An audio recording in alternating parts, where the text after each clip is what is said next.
साथियों नमस्कार। स्वागत है साहित्य सहचर के इस नया यूट्यूब प्लेटफॉर्म पर। तो सोमवार को आप बीपीएससी टीआरई 4.0 के लिए कम से कम 50 अधिक से अधिक 60 अंकों का टेस्ट दे रहे होंगे। ओके। अभी जब तक आपका नोटिफिकेशन नहीं आता तो पहले की तरह जैसे हम सोमवार को 120 अंकों का टेस्ट लेते थे वो नहीं ले रहे हैं।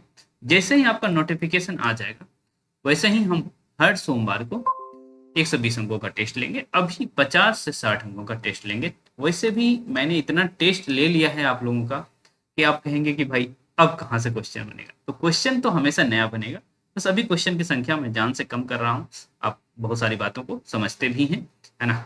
इतने दिनों से हमारे साथ जुड़े हैं 13 जनवरी से अब तक, तो बहुत सारी चीजें आप समझ भी रहे होंगे। तो चलिए सिलेबस क्या रहने वाला है उसको देखते हैं। मैं चाहता हूं कि हिंदी साहित्य के छात्र मैथ्स और साइंस में आगे चले, मैथ्स और साइंस में आगे रहे। ठीक। तो इस वजह से हम सब कुछ छोड़ सकते हैं, मैथ्स और साइंस नहीं छोड़ सकते हैं। ओके। तो देखिए भाई, रिवीजन के तौर पर आप क्या करने जा रहे हैं। थर्ड चैप्टर जो कि संबंधित है फ्रैक्शन से, फिफ्थ चैप्टर जो कि संबंधित है एलसीएम एचसीएफ से, और नाइन्थ चैप्टर जो कि संबंधित है डिस्टेंस टाइम स्पीड से। ओके। ये तीन सेक्शन आप करेंगे, तीन चैप्टर आप करेंगे, थर्ड फिफ्थ और नाइन्थ। इसमें रीजनिंग मत खोजने लगिएगा कि भाई पहले दो बढ़ा फिर चार बढ़ गया, है ना? ऐसा ना हो कि आठ बज जाए, तो ऐसा कुछ नहीं करने वाले हैं। बस यही चैप्टर्स आपको पढ़ने हैं, फ्रैक्शन, एलसीएम एचसीएफ और डिस्टेंस टाइम स्पीड। ये तीन चैप्टर आप मैथ्स में करके आएंगे। साइंस में, साइंस में रिवीजन जरूरी है। तो पहले तो 10वां चैप्टर से कुछ प्रश्न रहेगा ही रहेगा, जो कि 10वां नहीं 11वां चैप्टर से, ठीक है, क्लास 10th का 11वां चैप्टर से रहेगा। और पहला और दूसरा चैप्टर जो कि आप जानते हैं कि केमिस्ट्री से ही है, second chapter acid base salt है और पहला चैप्टर आपको केमिकल रिएक्शन है, रासायनिक अभिक्रिया से संबंधित है। ओके। एसिड बेस साल्ट और केमिकल रिएक्शन। ओके। तो ये क्लास 10th का ही साइंस आपसे पूछा जाएगा कल, मतलब कल मतलब सोमवार को। हिंदी में आप क्या करेंगे भाई।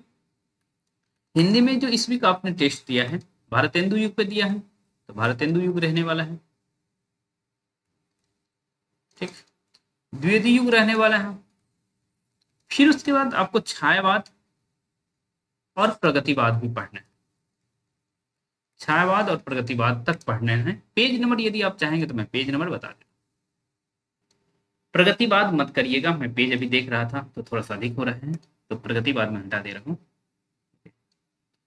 इसको हटा दिया जा रहा है। छायावाद, भारतेंदु युग, द्विवेदी युग और छायावाद, मतलब 172 पेज से लेकर के 204 तक।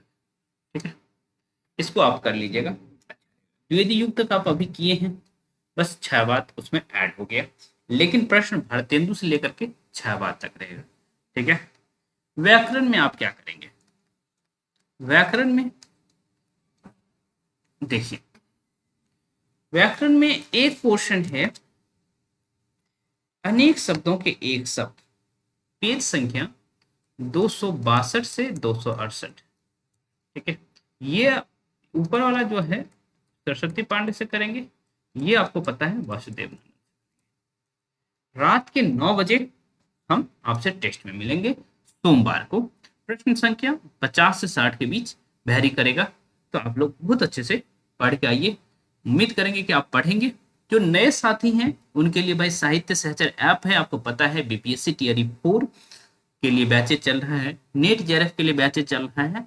ईएमआरएस के विषय में सोच जरूर रहा हूँ, प्री के लिए पहले निकालूंगा, फिर उसके बाद जिन बच्चों का मेंस में हो जाएगा उनके लिए फिर अलग से बैच लाया जाएगा। ईएमआरएस के बारे में इसीलिए सोच रहा हूँ कि नेट जेआरएफ का जो मैं पढ़ाऊंगा उसका बहुत सारे सेक्शन मैच कर रहा है। ओके, इस वजह से मैं सोच रहा हूँ।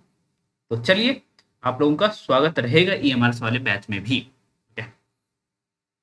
तो चलिए हम मिलते हैं। बहुत सारी बातें हम नहीं करेंगे,